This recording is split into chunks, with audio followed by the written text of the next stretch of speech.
Hi friends, আমি অর্পিতা। আমার চ্যানেলে আপনাদের সবাইকে স্বাগত। আশা করছি আপনারা সবাই ভালো আছেন, কিন্তু আমি একদমই ভালো নেই। পুরো গলা বসে গেছে। একটু কষ্ট করে আমার আওয়াজটা আপনারা শুনে নেবেন, কারণ একদমই গলা বসে গেছে। আমি কোনো গানের ভিডিও দিতে পারছি না, খুবই শরীর খারাপ আমার। তো কোনো চ্যানেলেই, এই চ্যানেলেও দিতে পারছি না। এবং টুনটুনি কুটির চ্যানেল আমি নিউ খুলেছি নতুন, তাতে আমার ডেলি ব্লগ যাচ্ছে। মাত্র সদ্য সদ্য আমার এখন ওই পুরী থেকে বেরিয়ে আসা ভিডিওগুলো আমি দিচ্ছি, ছাড়ছি। তো তার পরেই আমি অসুস্থ হয়ে যাই। পুরো গলা আমার বসে গেছিলো, আমি কথা বলতে পারছিলাম না একদমই। রিসেন্ট ২ দিন আমি মোটামুটি একটু বলতে পারছি বলেই আমি রান্নার ভিডিও করছি। গানের ভিডিও আসছে না, আর করতেই পারছি না একদম। একটু সুস্থ আরও ভালোভাবে না হলে আমি গানের ভিডিও দিতে পারছি না। তো এই চ্যানেলে আমার যেহেতু গানের ভিডিও আর রান্নার ভিডিও আসে, তো আমি রান্নার ভিডিও কিছু দিচ্ছি এখন একটু একটু করে। আর আপনার মানে আমার টুনটুনি কুটির চ্যানেল নিউ খুলেছি, কিন্তু তাতেও ব্লগ ভিডিও আমি এখন ছাড়তে পারছি না। নিউ আমার ডেলি ব্লগ হতে যাবে। তো ওই ঘুরে আসার কিছু ভিডিও আমার কাছে ছিল, সেইগুলোই আমি ছাড়ছি মাত্র। হ্যাঁ, সুস্থ হই তখন আমি গানের ভিডিও আবার দেবো। আর ডেলি ব্লগ চ্যানেলে যাচ্ছে। তো আপনারা আমার এই চ্যানেলে যেমন আমায় সাপোর্ট করছেন সবাই বন্ধুরা, তেমন আমার ওই চ্যানেলেও আপনারা আমায় সাপোর্ট করুন এবং আমার ভিডিওগুলো দেখুন। আপনাদের পছন্দ হবে, ভালো লাগবে ভিডিও। আর আজ আমি একটা রান্না নিয়ে চলে এসেছি, জানেন, প্রত্যেক দিনের মতো। তো আজ আমি যে রান্নাটা করে দেখাবো সেটা হচ্ছে বিচে কলা। কাঁচা কাঁচা যেমন কলা হয় না, কাঁচা কলা। তো এটা বিচে কলারই কাঁচাটা। আমরা গ্রামের দিকে এগুলো তরকারি করে খাই ঠিকই, কিন্তু এখানে শহরে এসে, এই কলকাতা শহরে এসে তো আমি কোনো দিনই পাইনি। আমি এই বিচা কলা আমাকে কালেক্ট করতে হয় বাড়ি থেকে নিয়ে এসে। এখানে বিচা কলার পাকাটা পাই, পাকাটা তাও খুব কম। এখানে সবাই মোচাটা খায়, থোড়টা খায়, কিন্তু বিচে কলা আমি শহর অঞ্চলে একদমই দেখিনি। আমি আজ এত বছরে এলাম বটে, কখনোই বিচা কলা দেখতে পাই না এখানে। বিচা কলাটা আমাদেরকে বাড়ি থেকে নিয়ে, মানে আমার দেশ বাড়ি যেখানে, আমি সেখান থেকে নিয়ে আসি। আর আমাদের দেশে এই কলার, এটা কলাটা আমি কেটে ফেলেছি। কাঁচকলার মতনই দেখতে হয়, শুধু বিচেটা থাকে। দেখাতে পাচ্ছি হয়তো আমি, এর মধ্যে বীজটা থাকে শুধু। বীজটা নরম হলে আমরা ফেলি না, আর এটা যেহেতু একটু বীজটা মানে এই বুড়ো বুড়ো হয়ে গেছে, একটু কালো কালো হয়ে গেছে, তো এটা আমি বীজটা ফেলবো। সে আমি রান্না করতে গেলেই আপনারা দেখতে পাবেন। এই বিচে কলার আমি ছেঁচকি করে দেখাবো। এটা দুরকম আমাদের দেশে রান্না হয়। একটা আমরা বাড়িতে যেটা করে খাই, একটা আমার ঠাকুর বাড়িতে হয়। আমার ডেলি ব্লগ যারা দেখবেন তারা জানতে পারবেন আমার বাড়িতে ঠাকুর আছে, আমার দেশ বাড়িতে আছে, সেটা আপনারা ডেলি ব্লগে দেখবেন। এখন বেশি কথা বলবো না, রান্নায় চলে যাব। এই বিচে কলার ছেঁচকি করতে কি কি লাগছে উপকরণ, এটা আমার বাড়িতে করার, এটা কিন্তু ঠাকুর বাড়ির নয়। এটা আমার বাড়িতে আমরা করে খাই, যেরকমই আমাদের গ্রামের বাড়িতে সবাই করে, প্রত্যেকের বাড়িতে হয়। এখানে আমি কোথাও দেখিনি, এই শহরে আসার পর আমি কোথাও দেখিনি এবং কারো বাড়ি দেখিনি। এগুলো, এই বিচা কলার ছেঁচকি ঠাকুর বাড়িতে হয়, সেটা সবাই জানবেন। মদন মোহন যাদের আছে, কৃষ্ণ যাদের আছে, তাদের বাড়িতে এই বিচা কলার ছেঁচকি হয়। এ কথা আমি আরও আমার ডেলি ব্লগে আরও ভালোভাবে বলতে পারবো, কারণ এখানে ভিডিও বড় হয়ে যাবে, অনেক বড় হয়ে যাবে, রান্না দেখানো আর হবে না। চলুন, এই বিচা কলার ছেঁচকি করতে আমাদের কী কী উপকরণ লাগছে আগে দেখিয়ে দিই। মাস্ট বি লাগছে বিচা কলা, যেটা আমি এইভাবে কেটে নিয়েছি, টুকরো করে নিয়েছি। এইভাবে টুকরো করে নিতে হবে, একটু বড় বড় সাইজ রাখতে হবে, কারণ বীজটা যেহেতু আমরা বের করব। এর সঙ্গে পড়বে বেগুন, পেঁপে, রাঙালু, এটা লাল আলু যেটা বলি সেইটা রাঙালু, আর এটা হচ্ছে কাঁচকলা। আমি আপনাদের বললাম এই বিচে কলাটি কাঁচকলা, যেটা আমরা খাই, বাজারে পাওয়া যায় কাঁচকলা, সেই রকমই বিচে কলা। কিন্তু যারা শহরে থাকেন তারা বিচা কলার পাকাটা পাবেন, পাকা বিচা কলা আমি এখানে এসে পাইনি। এত বছরে আমি আমার দেশ বাড়ি থেকে, আমার বাবার বাড়ি থেকেই কালেক্ট করি সব সময়ের জন্য। চলুন, উপকরণের মধ্যে আর কিছুই লাগছে না বেশি। রান্নাটা আমি সর্ষের তেলে করছি, যেহেতু এটা ঠাকুর বাড়ির নয়, তো আমি সর্ষের তেলে করবো বাড়ির। গোটা জিরে লাগছে, নুন হলুদ পরিমাণ মতো লাগছে, আর লাগছে এখানে শুকনো লঙ্কা, 5 ফোড়ন আর তেজপাতা। এটা ফোড়নে লাগছে। এটা করতে কিন্তু বেশি মশলা বা বেশি কিছু নয়, জাস্ট এই কটা জিনিসই লাগছে। চলুন আমরা রান্নাটা শুরু করি। বন্ধুরা, প্রথমে আমরা গ্যাসটা ধরিয়ে নেব। কড়াটা গরম হোক, তারপরে আসছি। বন্ধুরা, কড়াটা গরম হয়ে গেছে। এবার আমি এতে গোটা জিরেটা দিয়ে দেবো, শুকনো কড়াতে, কোনো তেল বা কিছু না, শুকনো কড়াতে দিয়ে দেবো। দিয়ে এটাকে আমরা একটু ফ্রাই করব।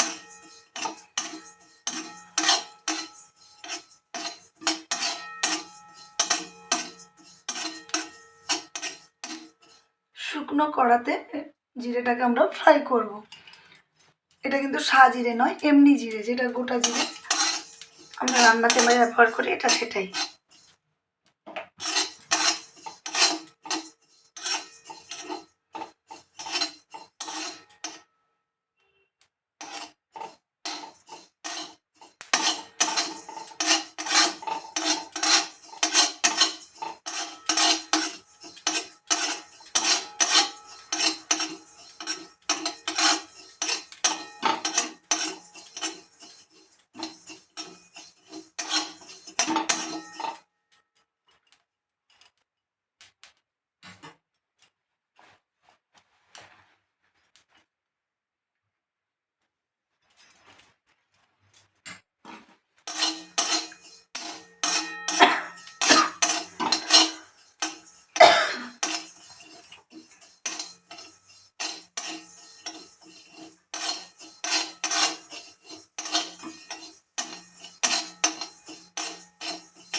বন্ধুরা, এটা ভাজা হোক, আসছি।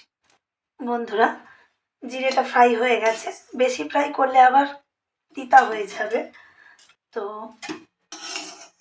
ফ্রাইটা এইভাবে হবে। আমি এটা এইভাবে নামিয়ে নেব। এইভাবে আমি নামিয়ে নিয়ে আসছি। বন্ধুরা, জিরেটা ফ্রাই হয়ে গেছে। এবার আমি জিরেটাকে রেখে দেবো একটু ঠান্ডা হওয়ার জন্যে। এদিকে কড়াতে আমি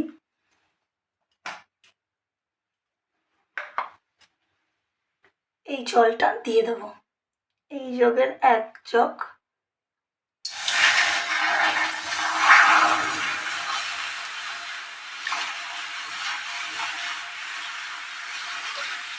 এই জগের 1 জগ জল, আমি পুরো এটা ভর্তি জল আমি দিয়ে দিলাম।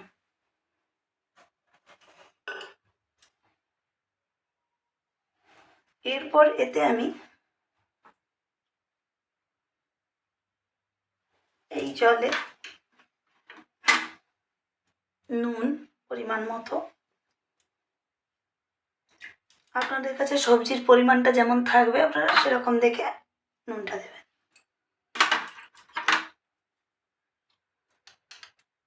হলুদ দিয়ে দেবেন। দিয়ে জলটাকে একটু গরম হতে দিন।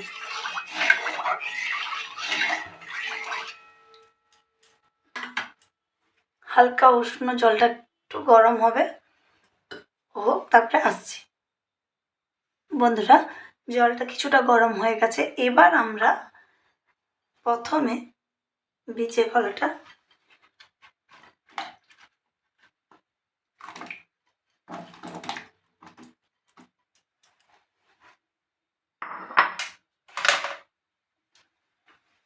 এরপর এই পুরো সবজি সব আমরা দিয়ে দেবো। বেগুনটাও, যে বেগুনটা তাড়াতাড়ি হয় বলে যে বেগুনটা রেখে দেবো, একদম না, সব সবজি।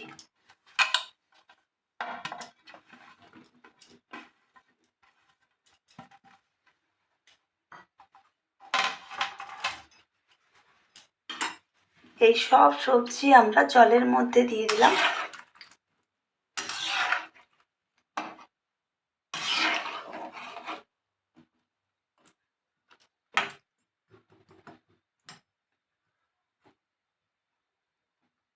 দিয়ে গ্যাসের দমটা বাড়িয়ে দেবেন, দিয়ে এই সব সবজি দিয়ে এবার ঢাকনা দিয়ে দেবেন।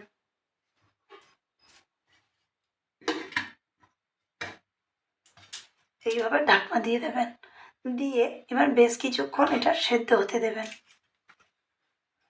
সেদ্ধ হোক, তারপরে আসছি।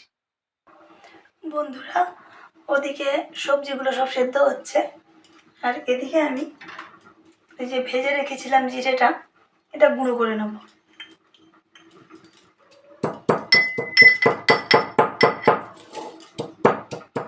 এইভাবে আমরা এটাকে গুঁড়ো করে নেব।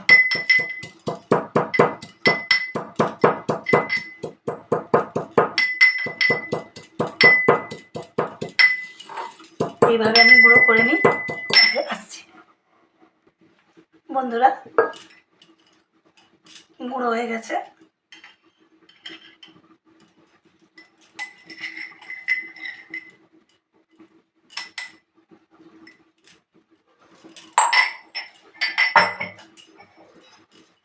এই যে গুঁড়ো হয়ে গেছে। বন্ধুরা, আপনাদের এই সময় একটা কথা বলে রাখি, যদি মনে করেন আপনারা ঝাল বেশি খাবেন, এতে কিন্তু কাঁচা লঙ্কা দেবেন না। এই গোটা শুকনো লঙ্কাকে যেমন চিড়ে ফ্রাই করেছেন, তেমন শুকনো কড়াতেই এই শুকনো লঙ্কাকে একটু নেড়ে গরম করে নিয়ে এই কুটনিতে কুটে নেবেন, যদি ঝাল আপনারা বেশি খেতে চান। কিন্তু এতে কাঁচা লঙ্কা বা শুকনো লঙ্কার গুঁড়ি ব্যবহার করবেন না, তাহলে টেস্ট একদম আলাদা হয়ে যাবে। এতে যদি আপনারা ঝাল খেতে চান, গোটা শুকনো লঙ্কাকে ড্রাই রোস্ট করবেন মানে শুকনো কড়াতে একটু নেড়ে নেবেন, নেড়ে নিয়ে সেটাকে এই কুটনিতে গুঁড়ো করে নেবেন। যদি ঝাল আপনারা বেশি খান, আমাদের যেহেতু ঝাল বেশি খাই না, সেই জন্য আমাদের একটা শুকনো লঙ্কা তেলে দেব, ওটাই হবে, ওটাও দেবেন।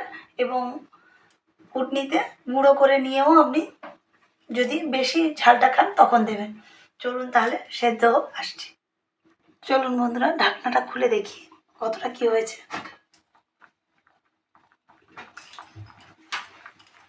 দেখুন বন্ধুরা, যেহেতু জলটা কালো কেন মনে হবে, যেহেতু কলা রয়েছে তাই জলটা কালো হয়ে গেছে। দেখুন আমার সব সবজি সেদ্ধ হয়ে গেছে। দেখুন বিচা কলাও সেদ্ধ হয়ে গেছে। বন্ধুরা, এতে আমি শুধু রাঙালু ব্যবহার করছি, অর্থাৎ লাল আলু ব্যবহার করেছি। আপনারা এতে এমনি আলুও ব্যবহার করতে পারেন। আমি এমনি আলুটা দিইনি, এটা আমি শুধু রাঙালু ব্যবহার করেছি। এটা কমপ্লিট সেদ্ধ হয়ে গেছে। এবার আমি ঝাড়িতে ঢেলে নিই, তারপরে আসছি। বন্ধুরা, ঝাড়িতে ঢেলে নিয়েছি, দেখতেই পাচ্ছেন। এবার এটাকে আমাকে ঠান্ডা করতে দিতে হবে কিছুক্ষণ ঠান্ডা করতে না দিলে আমি এই বিচা কলা থেকে বীজগুলো বের করতে পারবো না, খুব গরম। এর থেকে আমাকে বীজগুলো বের করে নিতে হবে। বাকি সবজি সবই সেদ্ধ হয়ে গেছে, দেখতেই পাচ্ছেন। কিন্তু শুধু বিচা কলার বীজগুলো আমি একটু বের করে নেব, কারণ এই বীজগুলো নরম নয়। নরম বিচা কলা হলে, তাহলে মানে একদম বিচা কলাটা যদি নরম বিচা কলা হতো, তাহলে বীজগুলো আমি বের করতাম না। যেহেতু এটা একটু কালো কালো হয়ে গেছে বীজগুলো, আমি জাস্ট অল্প করেই একটু বের করবো, কারণ বিচা কলার বীজ না থাকলে আবার বিচা কলার এই ছেচকি ভাজাটা ভালো লাগবে না। অ্যাকচুয়ালি এটাকে আমাদের দেশে ঘরে বলে বিচা কলার ছেচকি ভাজা।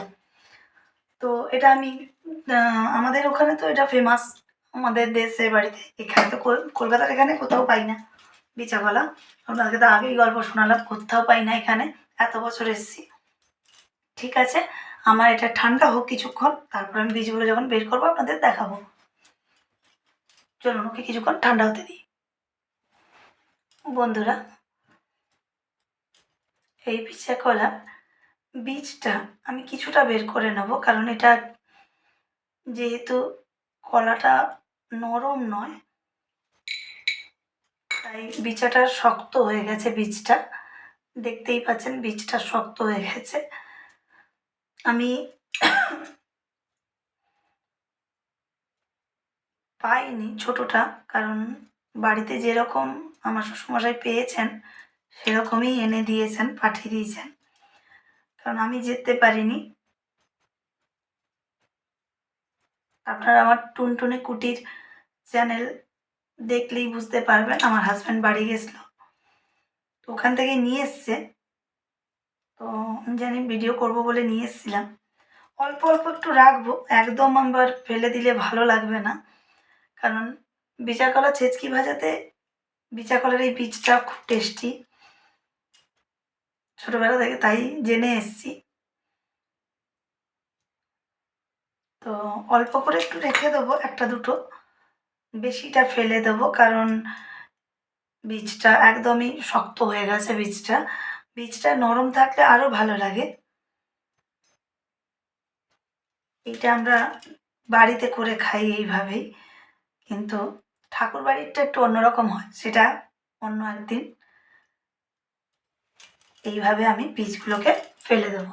আমি সব বীজগুলো বের করে আসছি।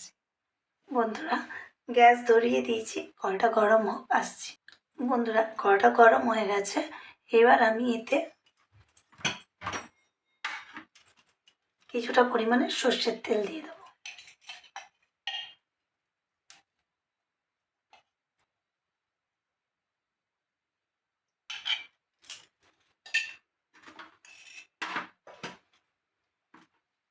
তেলটা গরম হোক, আসছি। বন্ধুরা, তেল গরম হয়ে গেছে। আমি তেলে তেজপাতা, শুকনো লঙ্কা,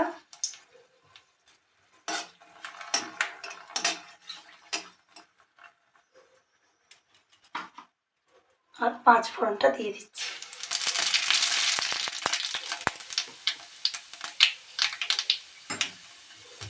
দেখুন বন্ধুরা, আমি বিচেটা ছাড়িয়ে নিয়েছি, কিন্তু অল্প অল্প বিচে রেখেছি না, বীজ একদম বের করে দিলে আবার ভালো লাগবে না। একটা দুটোতে আমি বীজ রেখে দিয়েছি।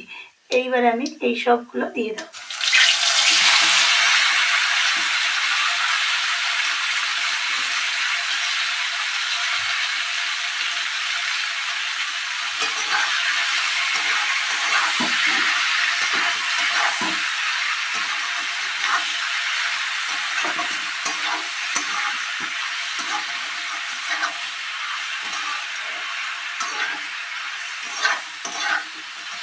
বন্ধুরা, এতে আর কোনো জল পড়বে না, এইভাবে আপনাকে কষতে হবে।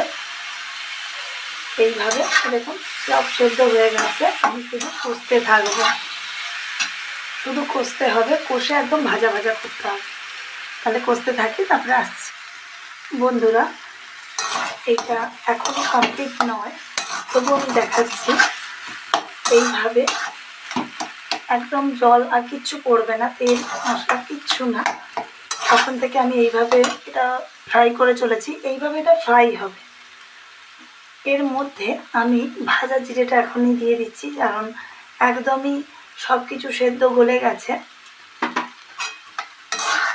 আর আপনারা যখন রান্না করবেন, আপনারা টেস্ট করে নেবেন যে নুনটা আপনাদের ঠিক আছে কি না। নুন হলুদ দিয়ে আমরা সেদ্ধ করি, তা পরিমাণটা নুন হলুদ আমি দেখেই দিয়েছি, কিন্তু আমি জাস্ট অল্প একটু দেবো, কারণ আমি জানি আমি কম দিয়েছি নুনটা। এইবারে এটা যখন এটা সেদ্ধ করবেন তখন গ্যাসের দমটা বাড়িয়ে নেবেন, কিন্তু যখন ফ্রাই করবেন তখন দমটা একদম কম রাখবেন, কারণ নাহলে নিচে লেগে যাবে। দেখুন আমি আস্তে আস্তে করছি বলে খুব একটা লাগছে না, একটু লেট হয়, একটু টাইম লাগবে। এটাকে তাই জন্যই বলে ছেচকি ভাজা। এটা বীজটা থাকলে, বীজটা যদি থাকতো আরও ভালো লাগতো। আমি অল্প করে বীজ রেখেছি, কারণ নাহলে ভালো লাগবে না আমার। আমি একদমই নরম কলাটা পাইনি, নরম বিচা কলা পেলে আরও ভালো হতো। যেহেতু শক্ত হয়ে গেছে বীজটা, তাই বেশি রাখিনি, অল্প আমি বীজ রেখেছি, আপনাদেরকে সেভাবেই দেখালাম। দেখুন এটা এখনও হবে, এটা এখনও হোক, তারপরে আসছি। বন্ধুরা দেখুন, আস্তে আস্তে করে করতে হবে বলেছিলাম। দেখুন কমপ্লিট, একদম ভাজা ভাজা হয়ে গেছে। এর সেন্ট মানে গন্ধ, টেস্ট সব ঠিক হবে। আর মেনলি প্রমাণ হচ্ছে এইভাবে দেখুন ভাজাটা একদম কড়াই আর লাগছে না, একদম উঠে চলে আসছে। বুঝতেই পারছেন চলুন আমি প্লেটিং করে তারপরে আসছি। বন্ধুরা, আমার বিচা কলার ছেচকি ভাজা রেডি। এটা অ্যাকচুয়ালি ফ্রাই টাইপ, অ্যাকচুয়ালি যা হবে সেদ্ধ হয়ে যাবে, বাকিটা আপনারা এরকম নাড়তে নাড়তে দেখবেন আমরা কোনো জিনিস সেদ্ধর পরে যখন তেলে নাড়ি সেটা ফ্রাই ফ্রাই হয়ে যায়, সেই ফ্রাইটাই এটাই। এটাই বিচা কলার ছেচকি, আমাদের গ্রামের এক ট্রেডিশনাল খাবার। মানে ভিলেজ ফুড বললে তো মাস্ট বি এটা আছেই আমাদের। কিন্তু আমি যেসব রান্নার ভিডিও দিই প্রায় হয় আমার নিজের, আর না হলে সেগুলো পুরোনো দিনের মা, কাকিমা, ঠাম্মি এদের কাছ থেকে জানা, সেগুলোই আপনাদের কাছ থেকে তুলে ধরছি। সেই রকমই একটা সুন্দর রেসিপি বিচা কলার ছেচকি ভাজা। এটা আমরা বাড়িতে যেরকম খাই সেরকম, আমাদের ঠাকুর বাড়ির সেটা আর একদিন। বন্ধুরা, আমার এই রেসিপিটা আমি যেভাবে করেছি আপনারা সেভাবে করুন, দেখবেন আপনাদের খেতে খুবই ভালো লাগবে। আমার গলা তো পুরো বসা, আমি জানি না আপনারা কতটা শুনতে পাবেন, তবু বলছি বাড়িতে ট্রাই করুন, এটা খুবই ভালো লাগবে। আমি যেভাবে করেছি একদম সেভাবে, শুধু যারা একটু ঝাল বেশি খাবেন জিরেটা যখন ড্রাই রোস্ট করবেন ঠিক তার সঙ্গে শুকনো লঙ্কাটাও ড্রাই রোস্ট করে ওর সঙ্গেই গুঁড়ো করে ওইটা ওই যে যখন আমি দিলাম সেইভাবে দিয়ে দেবেন। বন্ধুরা, আজকে এই পর্যন্ত। আমার এই রেসিপির ভিডিও যদি আপনাদের পছন্দ হয়ে থাকে তাহলে like, comment, share and subscribe করে দেবেন। আর সাবস্ক্রাইব করলে বেল আইকনটা প্রেস করে দেবেন। আর আমার এই চ্যানেলে আপনারা যেমন আমায় সাপোর্ট করছেন তেমন টুনটুনি কুটির চ্যানেল, আমার ডেলি ব্লগগুলো আসছে, আমরা বেড়াতে গেছিলাম সেগুলো ফার্স্ট আসবে আরও আসবে, সেটাও কাইন্ডলি আপনারা সাপোর্ট করুন। তাহলে আজকের মতো গুড নাইট।